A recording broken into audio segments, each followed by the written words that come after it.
Hello बच्चा party, आप सभी कैसे हैं? आई होप आप सभी स्वस्थ होंगे, मस्त होंगे, ज़बरदस्त होंगे। आपकी तैयारी बेहतर चल रही होगी बेटा। आज लेक्चर नंबर 13 में हम डिस्कस करेंगे कुछ बेहद इंपॉर्टेंट ही दो डेरिवेशन, और बेटा एक परिभाषा का डिस्कशन होगा और उसका प्रूवमेंट भी होगा। तो बेटा जो कि डेरिवेशन का नाम है, या डेरिवेशन से पहले हम लोग परिभाषा समझेंगे। तो बेटा अगर अभी तक आपने तैयारी नहीं की है, स्टार्ट नहीं की है, तो अब आप तैयारी को स्टार्ट कर दीजिए कम से कम, क्योंकि बेटा समय अपने पास ज़्यादा अब नहीं है। पढ़ना बहुत ज़्यादा है लेकिन समय ज़्यादा नहीं है, तो ज़्यादा देर नहीं करते हैं। जैसा कि आपको दिख रहा होगा वैद्युत स्थितिज ऊर्जा। वैद्युत स्थितिज ऊर्जा का मतलब होता है बेटा, क्या होता है सबसे पहले ये समझते हैं कि परिभाषित किसके लिए है। तो एक बात हम यहाँ पे लिख रहे हैं कि वैद्युत स्थितिज ऊर्जा एक आवेश के लिए आवेशित नहीं है, एक आवेश के लिए परिभाषित नहीं है, एक आवेश के लिए परिभाषित नहीं है, परिभाषित नहीं है। तो फिर सवाल उठा सर जी काहे के लिए परिभाषित है? रुको ना भैया, एक आवेश के लिए परिभाषित नहीं, लेकिन ये सिस्टम ऑफ चार्ज के लिए परिभाषित है। किसके लिए बेटा? सिस्टम ऑफ चार्ज के लिए परिभाषित है। सिस्टम ऑफ चार्ज, आवेश के निकायों, आवेश निकाय मतलब दो हो सकते हैं, या दो से क्या हो सकते हैं बेटा? अधिक हो सकते हैं। लेकिन एक बात ये याद रखेंगे, आवेश यानी कि वैद्युत स्थितिज ऊर्जा जो है वो एक आवेश के लिए परिभाषित नहीं है। तो सवाल उठा सर जी कितने आवेश के लिए परिभाषित है? तो दो या दो से अधिक आवेशों के लिए वैद्युत स्थितिज ऊर्जा परिभाषित है। तो इसकी डेफिनेशन क्या होती है? तो अनंत से दो या दो से अधिक आवेश को वैद्युत क्षेत्र में लाने में कुछ कार्य किया जाता है, यह कार्य इसमें स्थितिज ऊर्जा के रूप में संचित हो जाता है, जिससे हम लोग वैद्युत स्थितिज ऊर्जा कहते हैं। क्या बेटा बताया?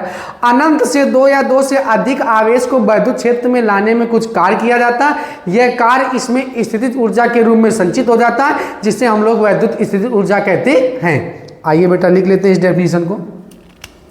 अनंत से, कहां से बेटा? अनंत से, अनंत से, अनंत से दो या दो से अधिक आवेश को, अधिक आवेश को, क्या बेटा बताया? अनंत से दो या दो से अधिक आवेश को समीप लाने में, अनंत से दो या दो से अधिक आवेश को समीप लाने में कुछ कार्य किया जाता है, यह कार्य इसमें स्थितिज ऊर्जा के रूप में संचित हो जाता है, जिसे हम लोग क्या कहते हैं बेटा? वैद्युत स्थितिज ऊर्जा कहते हैं। अनंत से दो या दो से अधिक आवेश को, अधिक आवेश को समीप लाने में, समीप लाने में कुछ कार्य किया जाता है, कुछ कार्य किया जाता है, यह कार्य इसमें स्थितिज ऊर्जा के रूप में, स्थितिज ऊर्जा के रूप में, स्थितिज ऊर्जा के रूप में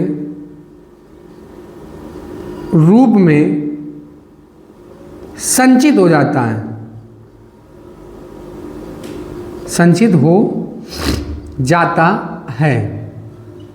अनंत से दो या दो से अधिक आवेश को समीप लाने में, अनंत से दो या दो से अधिक आवेश को एक दूसरे के समीप लाने में या समीप लाने में, ठीक बेटा?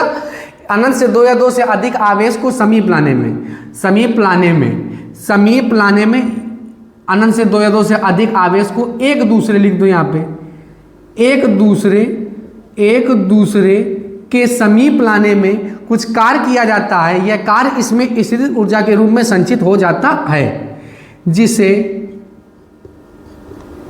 वैद्युत स्थितिज ऊर्जा, वैद्युत स्थितिज ऊर्जा,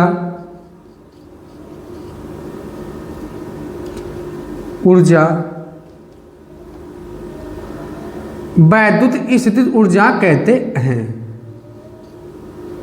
जिसे वैद्युत स्थितिज ऊर्जा कहते हैं। तो अनंत से दो या दो से अधिक आवेश को, अनंत से दो या दो से अधिक आवेश को वैद्युत क्षेत्र में लाने में कुछ कार्य किया जाता है, या आप ऐसे बोल सकते हैं अनंत से दो या दो से अधिक आवेश को एक दूसरे के समीप लाने में, अनंत से दो या दो से अधिक आवेश को एक दूसरे के समीप लाने में कुछ कार्य किया जाता है। यह कार्य इसमें स्थितिज ऊर्जा के रूप में संचित हो जाता है, जिसे वैद्युत स्थितिज ऊर्जा कहते हैं।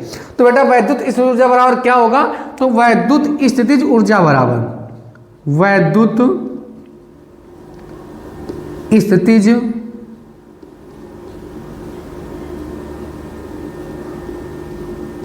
ऊर्जा बराबर किया गया क्या हो जाएगा? तो किया गया कार्य हो जाएगा, किया गया कार्य हो जाएगा, किया गया क्या हो जाएगा बेटा? कार्य हो जाएगा।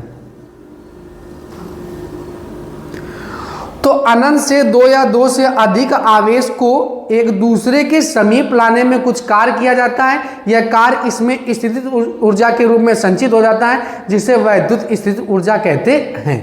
यानी कि वैद्युत स्थितिज ऊर्जा बराबर में क्या हो जाएगा बेटा? किया गया कार्य हो जाएगा। यानी कि आप कह सकते हैं U बराबर में क्या हो जाएगा? तो U बराबर में बेटा हो जाएगा W हो जाएगा। अब हम लोग करके थे क्या डेरिवेशन? वैद्युत स्थितिज ऊर्जा के लिए व्यंजक, वैद्युत स्थितिज ऊर्जा के लिए व्यंजक, वैद्युत स्थितिज ऊर्जा के लिए व्यंजक, स्थितिज ऊर्जा के लिए व्यंजक।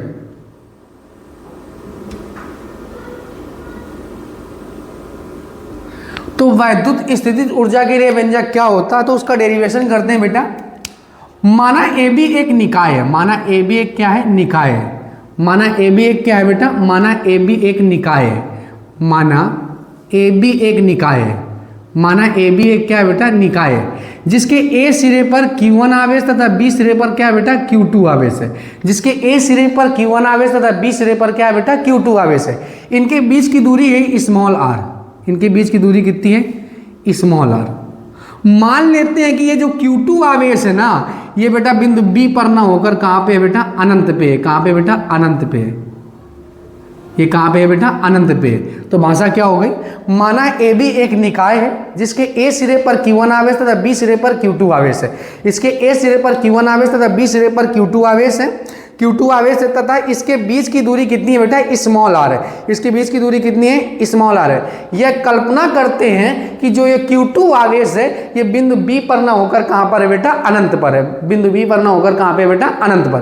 तो माना ए बी एक निकाय है, माना ए बी एक क्या बेटा? निकाय है, जिसके ए सिरे पर Q1 आवेश तथा बी सिरे पर Q2 आवेश है। इनके बीच की दूरी स्मॉल r है।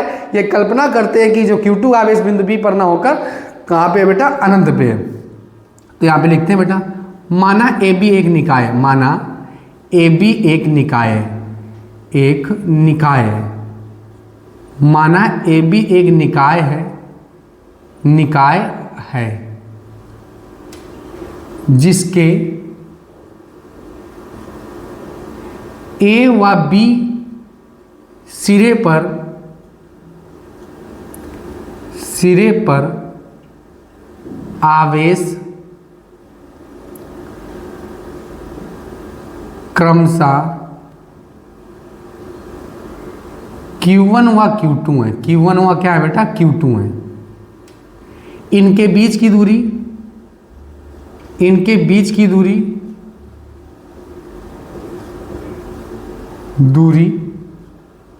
स्मॉल r है। यह कल्पना करते हैं, यह कल्पना करते हैं कि Q2 आवेश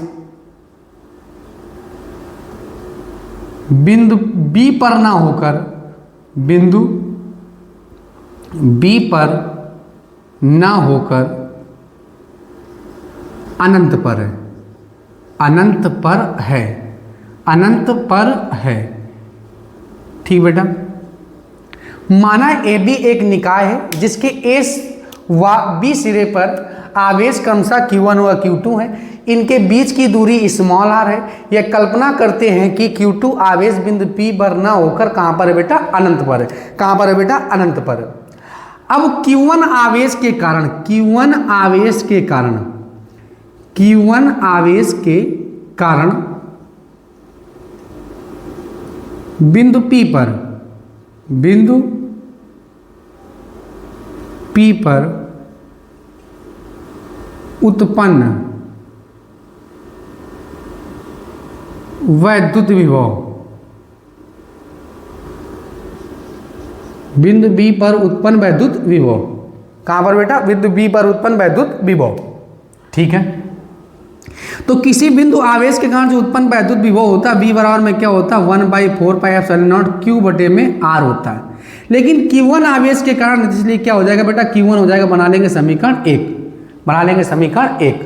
अब अनंत से Q2 आवेश को, अनंत से क्या बेटा, अनंत से Q2 आवेश को, अनंत से Q2 आवेश को बिंदु P पर लाने में किया गया कार्य, अनंत से,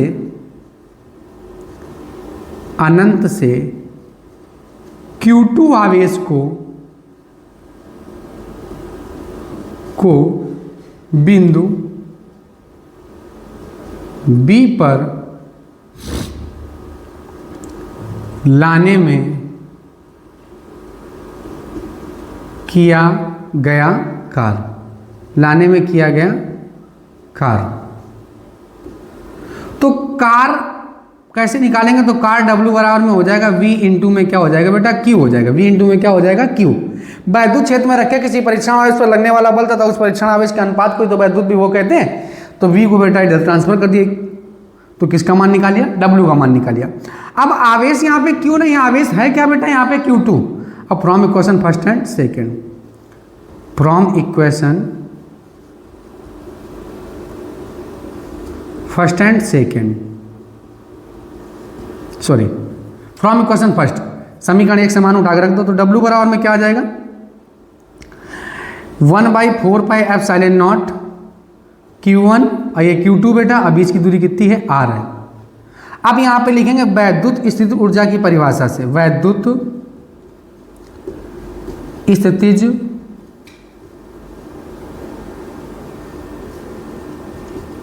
ऊर्जा की परिभाषा से, परिभाषा से। तो वैद्युत ऊर्जा की परिभाषा क्या होती है, जो किया गया कार्य होता है वही तो स्थितिज ऊर्जा के रूप में संचित होता है, क्या हो जाएगा W।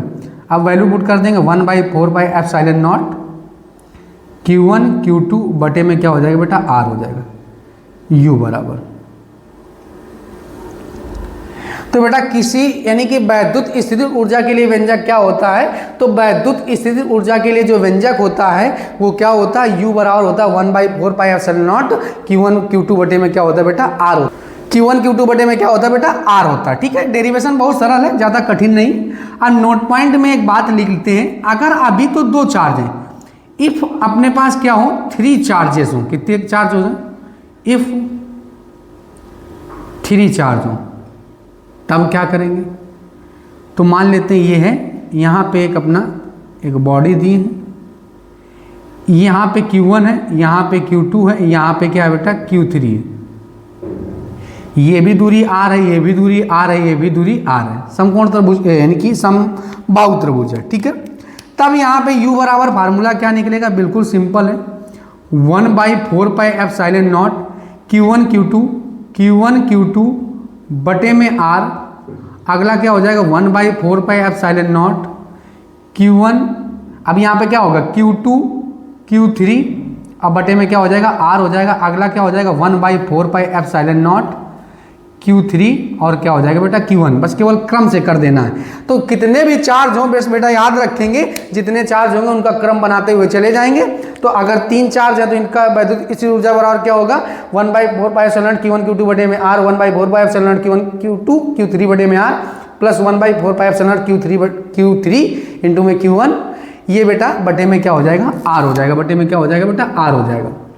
आई होप आप लोगों को डेफिनेशन और ये बेटा जो डेरिवेशन है ये आपको बहुत अच्छे से समझ में आया होगा। सबसे पहले बेटा आप लोग क्या कीजिए, स्क्रीनशॉट ले लीजिए।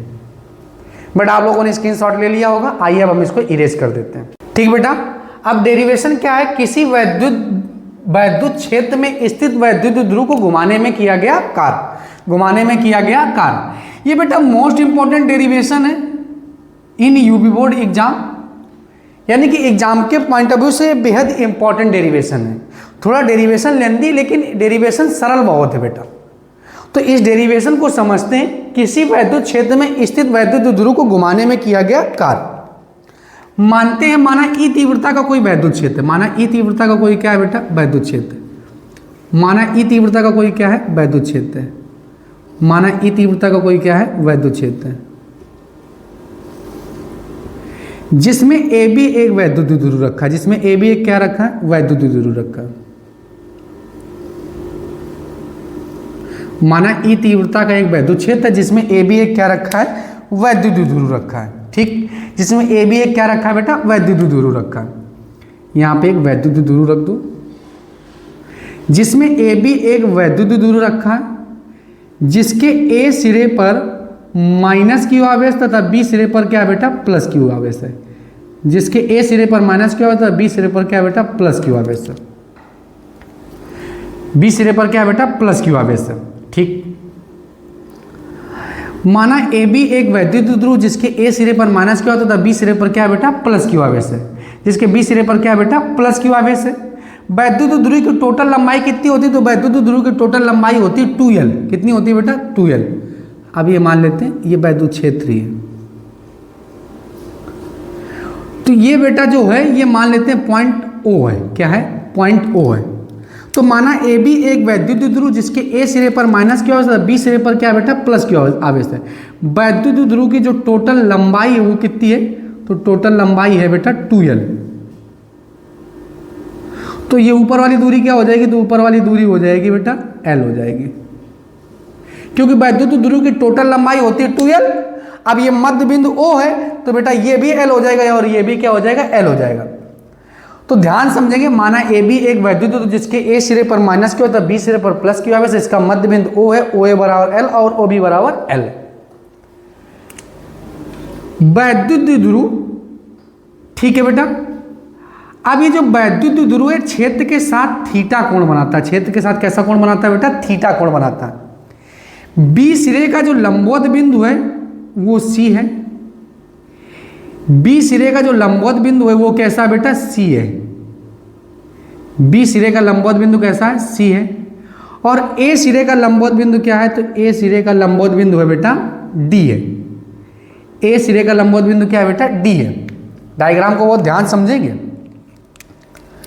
इसको अलग से निकाल लिया जाता है, यहां पे लिख दिया जाता है माइनस में Q है।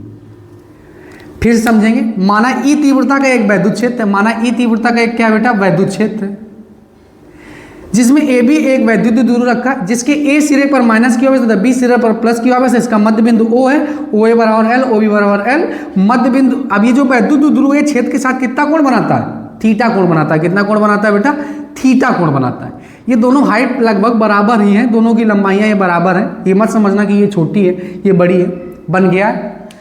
लेकिन दोनों का मध्य बिंदु O है, तो मध्य बिंदु जब O है तो OA बराबर में L और OB बराबर में क्या हो जाएगा, L।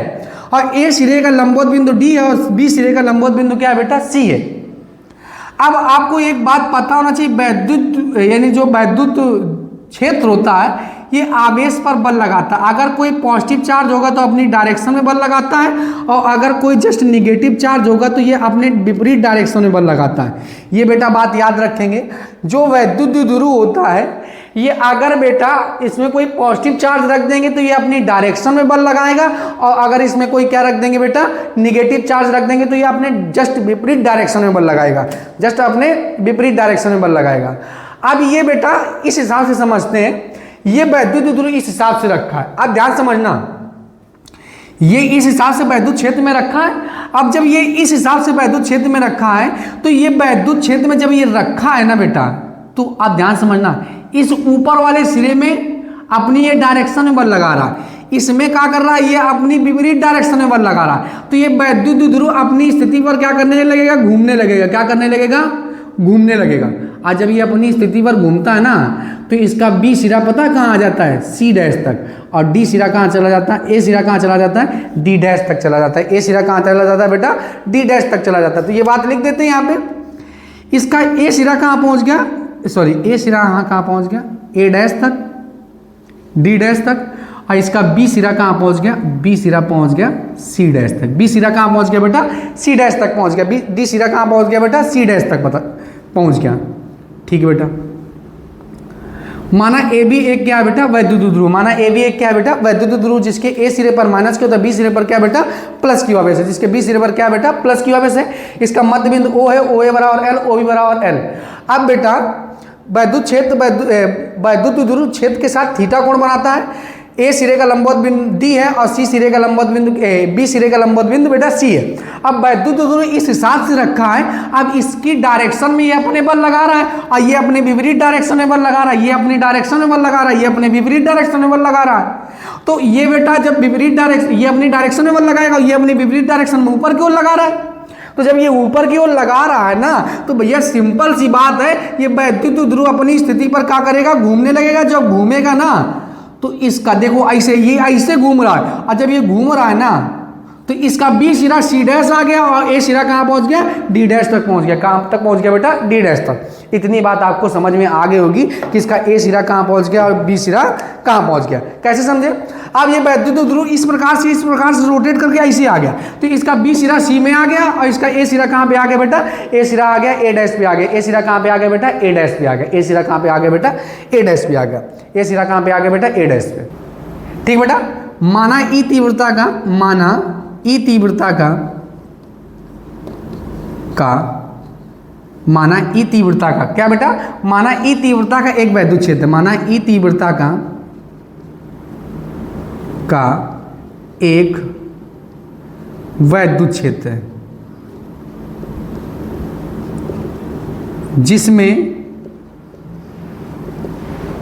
ए बी एक वैद्युत द्विध्रुव रखा, जिसमें ए बी एक वैद्युत द्विध्रुव रखा है, जिसके ए सिरे पर माइनस क्यू आवेश तथा बी सिरे पर प्लस क्यू आवेश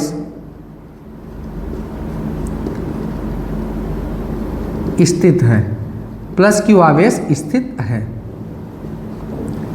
इसका मध्य बिंदु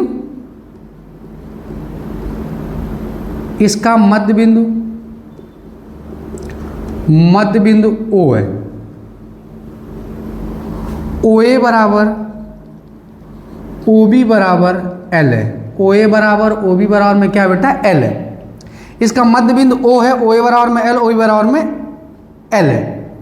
ठीक। बी सिरे का लंबवत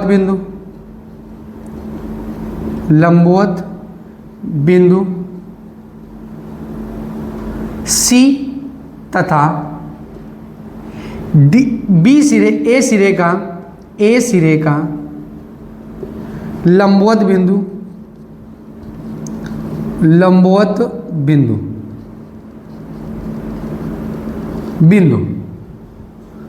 क्या है बेटा, डी है।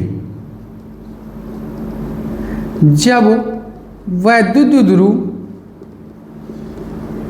अपनी स्थिति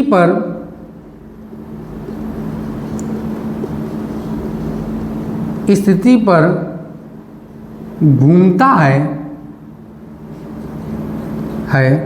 तो इसका ए सिरा डी डैश तक तथा बी सिरा सी डैश तक जाता है। बेटा जो डायग्राम में बना है वही हमने भाषा लिख दी। माना ई तीव्रता का एक वैद्युत क्षेत्र, जिसमें ए बी एक वैद्युत ध्रुव रखा है, जिसके ए सिरे पर माइनस क्यू, बी सिरे पर प्लस क्यू, इसका मध्य बिंदु ओ है, ओ ए बराबर एल, ओ बी बराबर में एल, ओ बी बराबर में एल, मध्य बिंदु ओ से। अब बेटा ए सिरे का लंबवत बिंदु डी है और बी सिरे का लंबवत बिंदु क्या है बेटा सी है। अब वैद्युत द्विध्रुव वैद्युत क्षेत्र के साथ कितना कोण बनाता है, थीटा कोण बनाता है। ये तो बात भूल ही गए हमें लग रहा है। एल है, बी सिरे का लंबवत बिंदु ये है, लंबवत बिंदु डी है। अब यहाँ पे लिख लेंगे बेटा वैद्युत द्विध्रुव, यहाँ से वैद्युत द्विध्रुव, वैद्युत द्विध्रुव क्षेत्र के साथ थीटा कोण बनाता है, कोण बनाता है। पूरा बेटा फिर इसके बाद लिख लेंगे। तो भाषा तो आपको समझ में आ गई। वैद्युत द्विध्रुव क्षेत्र के साथ कितना कोण बनाता है, तो वैद्युत द्विध्रुव क्षेत्र के साथ थीटा कोण बनाता है। अब बेटा ध्यान से थोड़ी बातें समझेंगे। अब अपने पास ले रहे हैं एक त्रिभुज, त्रिभुज OBC दिखा बेटा, त्रिभुज OBC में OBC ले लेंगे, त्रिभुज OBC लेंगे। OBC में लगा देंगे बेटा कॉस थीटा लगा देंगे। क्या लगा देंगे, कॉस थीटा। जो OC है ना वो OD के बराबर है, बिकॉज चूंकि ये क्या है बेटा मिडिल पॉइंट है। कौन सा पॉइंट है, मिडिल पॉइंट है, मध्य बिंदु है। और जब मध्य बिंदु है तो OC बराबर में क्या होगा, OD होगा। और यहाँ पे क्या लिख देंगे, OC बराबर में OD बराबर में क्या हो जाएगा बेटा L cos थीटा हो जाएगा। क्या हो जाएगा बेटा L cos थीटा। यानी OC की भी वैल्यू L cos थीटा आ गई और OD की वैल्यू भी कितनी आ गई बेटा L cos थीटा आ गया। अब हम विस्थापित कितना कर रहे हैं, अब हमें किया गया कार निकालना, किया गया कार निकालना बेटा, कार निकाला। C से C डैश तक जाने में किया गया कार निकालेंगे, D से D डैश तक जाने में किया गया कार निकालेंगे और दोनों कार्यों को जोड़ देंगे। यही क्या आ जाएगा बेटा, कुल कार्य आ जाएगा। क्या आ जाएगा बेटा, कुल कार्य आ जाएगा। कार बराबर में होता है बल गुणे में विस्थापन, बल गुणे में क्या होता है बेटा विस्थापन। तो सबसे पहले विस्थापन निकालो। C से C डैश तक जाने में तय किया गया विस्थापन, तय किया गया विस्थापन। तो C से C डैश तक जाने में जो तय किया गया विस्थापन है वो C डैश है। C से C डैश तक हम कितना जा रहे हैं, अरे भैया ये वाला ऐसे पॉइंट आ गया ना। तो जब C से C डैश तक हम जा रहे हैं, C से C डैश यही तो विस्थापन है, इसे नाम दे रहे हैं हम D1। क्या नाम दे रहे हैं बेटा, D1। तो C से C डैश तक जाने में जो तय किया गया विस्थापन है वो CC डैश है। और CC डैश कैसे निकलेगा, OC डैश और माइनस में क्या निकलेगा, तो माइनस में अगर हम OC को घटा दें, क्या समझे बेटा, OC डैश में हम क्या घटा रहे हैं, OC को घटा रहे हैं तो CC डैश आ जाएगा ना। तो C से C डैश तक जाने में तय किया गया जो विस्थापन है, तय किया गया जो विस्थापन है वो OC डैश में हम किसको घटा दे रहे हैं, OC को घटा दे रहे हैं। किसको घटा दे रहे हैं, OC को। और आपको पता होना चाहिए ये बेटा जब ये वैद्युत द्विध्रुव अपनी स्थिति पर घूमना स्टार्ट किया ना तो ये बेटा इसका B सिरा C डैश में आ गया था, A सिरा D डैश में पहुंच गया था। अब बेटा तो आपको पता होना चाहिए कि ये जो ये ऐसे ही तो आ रहा है, जब ऐसे आ रहा है तो इसकी लंबाई जो OC डैश की होगी ना वो कितनी होगी, OC डैश की हो जाएगी बेटा L। अगर बेटा ये बात आपको समझ में आई हो तो आप तुरंत क्या करिए, चैनल को सब्सक्राइब और बेटा लाइक जरूर कीजिए। OC डैश में हमने किसको घटा दिया, OC डैश में क्या बेटा, OC डैश में OC डैश CC डैश है ना, तो OC डैश में OC को हमने घटा दिया। और OC कितना है बेटा L cos थीटा, OC कितना है L cos थीटा। और OC डैश L और OC कितना है, तो OC है L cos थीटा। यहाँ से L कॉमन कर लो तो क्या बचेगा बेटा 1 माइनस कॉस थीटा। तो हमने विस्थापन निकाल लिया D1। अब C से C डैश तक, C से C डैश तक जाने में किया गया कार बराबर में होता है बल गुणे में विस्थापन। बल गुणे में क्या होता है बेटा विस्थापन, यानी कि यहाँ पे लिख देंगे D1 और यहाँ पे कार क्या हो जाएगा बेटा W1 हो जाएगा। कार क्या हो जाएगा बेटा W1। और F बराबर में हम लोग जानते हैं F बराबर में होता है QE। F बराबर में क्या होता है QE और D1 की वैल्यू है L 1 माइनस में cos थीटा। 1 माइनस में क्या है बेटा cos थीटा। इसको बना लेंगे समीकरण 1, यानी कि एक कार आ गया, W1 की वैल्यू पता चल गई हमको। अब क्या निकालते हैं, C से C डैश नहीं, अब इस बार जाएंगे D से D डैश। कहाँ जाएंगे बेटा, D से D डैश, D से D डैश तक जाने में तय किया गया विस्थापन निकालो। सबसे पहले तय किया गया विस्थापन, तय किया गया विस्थापन। तो तय किया गया जो विस्थापन होगा डी से डी डैश तक जाने में तय किया गया जो विस्थापन होगा डी डी डैश होगा। डी डी डैश को हम क्या नाम देते थे बेटा? D2 नाम देते थे। क्या नाम देते थे? D2 dash. अब D2 डैश नाम दे दिया ना, डी डैश कैसे निकालेंगे? OD डैश में किसको घटा देंगे बेटा? OD को घटा देंगे। तो OD डैश कुछ और नहीं है, OD डैश अपने पास क्या है? OD डैश है L, और ये क्या है बेटा? OD L cos theta. L common कर लेंगे तो क्या बचेगा? 1 माइनस कॉस थीटा। ये D2 की वैल्यू आ गई। अब D से D डैश तक जाने में किया गया कार्य। तो किया गया कार्य कैसे निकालेंगे? सिंपल सी बात है, W2। क्या बेटा? W2 कार्य बराबर में हो जाएगा बल गुणे में विस्थापन। विस्थापन कितना? D2। अब बल क्या हो जाएगा? QE हो जाएगा। विस्थापन कितना? L, 1 माइनस में कॉस थीटा। बना लेंगे समीकरण 2। ये W2 आ गया। अब ये कार्य ही तो निकालना था, तो अब हम क्या निकाले देना है बेटा? कुल किया गया कार्य। कुल किया गया कार्य। कुल किया गया कार्य। कार्य क्या? कार्य कुल किया गया कार्य कैसे निकालेंगे? W बराबर में क्या हो जाएगा? W1 अब प्लस में क्या हो जाएगा बेटा? W2। W1 प्लस में क्या हो जाएगा? W2। बेटा दोनों की वैल्यू लिख लेंगे। QEL 1 माइनस में कॉस थीटा। अब बेटा W2 की वैल्यू कितनी है? QEL और 1 माइनस में कॉस थीटा। बेटा दोनों सेम एज इट इज ही तो लिखा है। यहाँ पे क्या लिख देंगे? 2QEL और ब्रैकेट में क्या? 1 माइनस में कॉस थीटा। अब बेटा यहाँ पे क्या करेंगे? 2QL को पास कर लेंगे और E को बगल में कर देंगे, और यहाँ पे क्या बचेगा? 1 माइनस कॉस थीटा। किसी वैद्युत ध्रुव का वैद्युत ध्रुवागुण किसी एक आवेश के परिमाण तथा उन दोनों आवेशों के बीच की दूरी गुणनफल के क्या होता है बेटा? बराबर होता है। तो इसकी जगह क्या लिख देंगे? तो इसकी जगह लिख देंगे PE और 1 माइनस में क्या होगा बेटा? कॉस थीटा होगा। क्या होगा बेटा? Cos theta.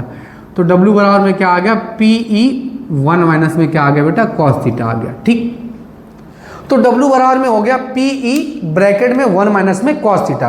तो जो कुल किया गया कार्य है, यानी कि किसी वैद्युत क्षेत्र में स्थित वैद्युत ध्रुव को घुमाने में जो किया गया कार्य है, वो W बराबर होता है बेटा PE ब्रैकेट में 1 माइनस में कॉस थीटा। तो बेटा देखिए एक बार फिर से रिवीजन कर लेते हैं। माना AB एक वैद्युत ध्रुव जिसके A सिरे पर माइनस क्यू होता है, B सिरे पर प्लस क्यू आवेश है। इसका मध्य बिंदु O है। इसका मध्य बिंदु कितना है बेटा? O। OA बराबर में L, OB बराबर में L, A सिरे का लंबवत बिंदु D है और B सिरे का लंबवत बिंदु C है। अब बेटा ये वैद्युत ध्रुव वैद्युत क्षेत्र के साथ कितना कोण बनाता है? थीटा कोण बनाता है। और ये जब अपने अक्ष पे घूमता है तो बेटा इसका A सिरा जो है ना, ये B सिरा C डैश तक आ जाता है, और A सिरा कहाँ पहुँच जाता है बेटा? A डैश तक D डैश तक पहुँच जाता है। ठीक, अब बेटा हमने क्या निकाल लिया? OC निकाल लिया, और OC जब निकल आया तो OD को हमने बराबर कर दिया, क्योंकि बीच का मिडिल पॉइंट है। अब हमें दो किए गए कार्य निकाले, दोनों किए गए कार्यों को जोड़ दिया, तो W बराबर क्या मिल गया बेटा? PE ब्रैकेट में 1 माइनस में कॉस थीटा। ठीक है बेटा, ये तो आपको समझ में आ गया। अब केस नंबर 1 समझते हैं। वैद्युत द्विध्रुव को वैद्युत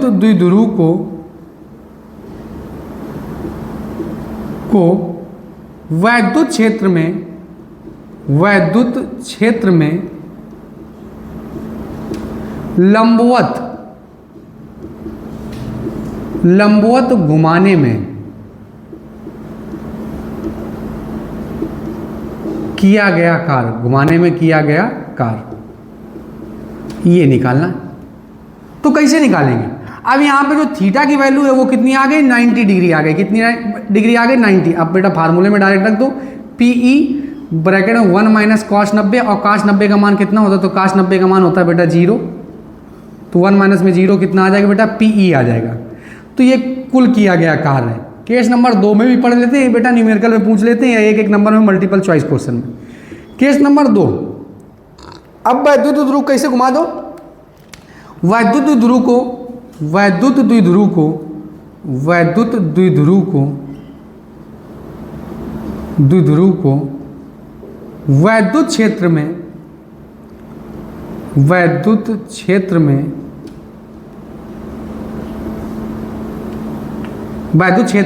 180 डिग्री घुमाने में किया गया कार्य। तो बेटा यहाँ पे थीटा बराबर कितना होता है, तो थीटा बराबर में कितना हो जाएगा 180 डिग्री। तो डब्ल्यू बराबर में कितना हो गया पीई 1 माइनस में कास 180। कास 180 का मान कितना होता है, तो कास 180 का मान होता है माइनस में 1, तो माइनस माइनस क्या हो जाएगा प्लस का 1 हो जाएगा, 1 1 मिलकर क्या हो गया 2 पीई हो गया बेटा। तो बेटा ये दोनों हमने केस पढ़ लिए, जब 180 घुमाएंगे तो कार आ जाएगा बेटा 2 पीई, और जब बेटा 90 डिग्री घुमाएंगे तो कार कितना आ जाएगा पीई आ जाएगा। कार कितना आ जाएगा बेटा पीई आ जाएगा। आई होप आप लोगों को डेरिवेशन बहुत अच्छे समझ में आया होगा। बेटा सबसे पहले आप लोग स्क्रीनशॉट ले लीजिए। बेटा आप लोगों ने स्क्रीनशॉट ले लिया होगा। बेटा आपको ये लेक्चर बहुत अच्छे से आपको समझ में आया होगा। दोनों डेरिवेशन भी आपको बहुत अच्छे समझ में आए होंगे, डेफिनेशन भी आपको समझ में आई होगी। बेटा आप हमारे चैनल को लाइक शेयर एंड सब्सक्राइब करें। जय हिंद।